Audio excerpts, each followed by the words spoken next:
I still remember the feeling of that cold, thick envelope in my hand. It wasn't a bill.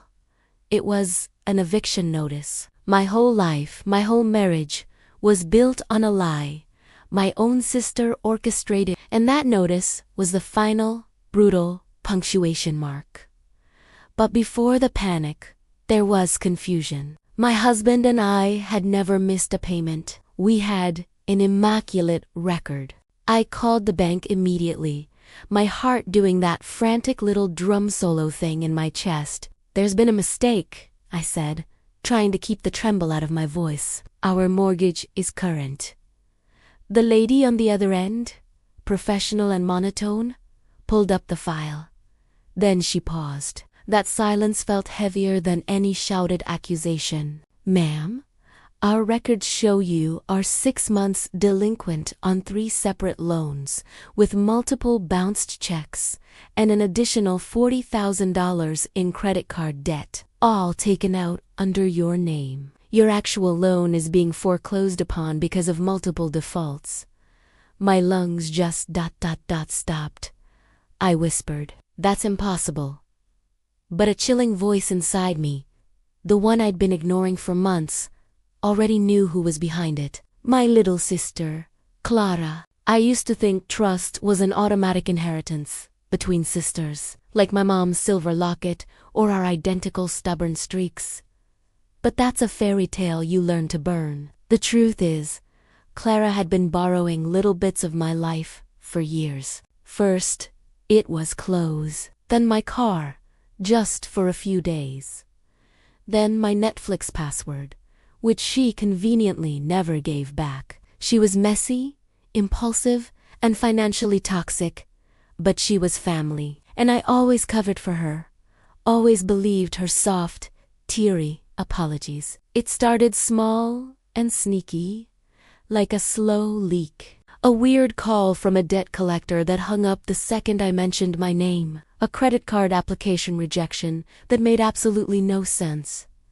My mail taking odd detours. I remember finding my social security card in her jacket pocket one day. She just laughed it off. "Oh, I must have grabbed your wallet by accident when we went shopping."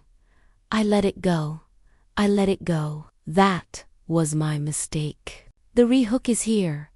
The betrayal wasn't just the money. It was realizing my own sister had turned my identity into her personal playground, and I was about to pay the price for all her games. I felt a cold dread wash over me, like the night air after a summer storm.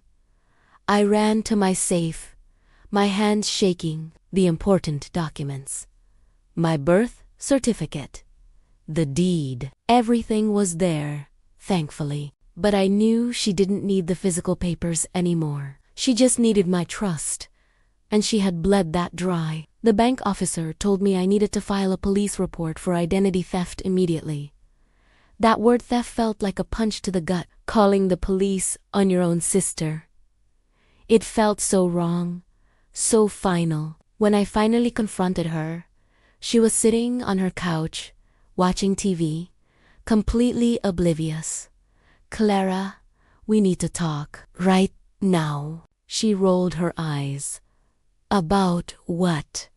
"Your uptight energy." "Just chill, sis." I slammed the eviction notice onto her coffee table. The silence in the room was absolute, broken only by a distant, frantic heartbeat. Her face went from bored to absolutely white. "Why would you do this?" I asked, my voice dangerously low. I wasn't screaming. I was articulating my pain. She didn't deny it.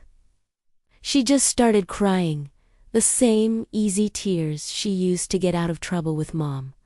I was desperate. My landlord was threatening me. I needed a loan for a new business idea, but my credit was shot. "I just borrowed your credit rating for a minute. I was going to pay it back." "A minute." "Clara, you took out 3 major loans and ran up $40,000 in debt. You defaulted on our home's mortgage. They are taking the house. She looked down, her lower lip trembling. You guys are fine. You have money. You can fix it. I'm your sister. Aren't you supposed to help me? That was the moment the last shred of sibling love shattered. She didn't see me as her sister. She saw me as her safety net, her personal ATM. I walked out. I didn't say goodbye. I didn't say, I forgive you. I just had this cold, heavy focus. I needed a lawyer, and I needed to save my home. The legal battle was an absolute nightmare. The lawyer, a kind but stern woman named Ms. Henderson, explained that the bank needed a full, unambiguous criminal investigation before they would lift the fraudulent charges. Every meeting felt like an emotional death sentence. I had to testify against my own blood. I had to listen to the police detail how Clara used my information to book vacations, buy expensive electronics, and fund her lavish, fake life. Then came the twist. Ms. Henderson called me 2 weeks into the investigation. There's something you need to see about the cosigner on the original mortgage application. I'd always thought it was my husband. I knew the bank required it. Ms. Henderson pulled up the document. The cosigner was a forged signature, but the bank had missed it. It wasn't Clara who had forged the signature. It was Mom. It turns out Clara couldn't get the initial, crucial piece of my identity, a cosigner verification, until Mom, in a misguided attempt to help her youngest daughter, had secretly signed my husband's name to an older document she kept hidden. She thought she was just helping Clara get a small loan for a car, but she opened the door to everything. When I called my mother, the phone felt like a rock in my hand. Mom? The lawyer found the forged signature. Your name is on the affidavit. A long, excruciating silence. Then the sound of her breath catching, like a gasp in a quiet, dark room. I was only trying to help your sister, she pleaded. The same excuse Clara always used. You didn't help her, Mom. You destroyed me. You made me a criminal in the eyes of the bank. You set me up to lose my house. I hung up, the feeling of absolute isolation hitting me hard. The betrayal wasn't one cut. It was a whole family carving away at my life, one piece at a time. Clara was charged. The bank eventually dismissed the fraudulent charges after the police report proved it was a clear case of identity fraud. We kept the house. But when my husband and I turned the key in our own door, it didn't feel like home. It felt like a monument to what we'd lost. I didn't lose a house. I lost a sister. I lost a mother. I lost the illusion that blood guarantees loyalty. And that is a loss you can never get back. I had to learn the hard way. Sometimes, the people who are supposed to protect you are the ones who need protecting from. And the bravest thing you can do is not forgive them, but simply remove them and rebuild your life, cold and clean.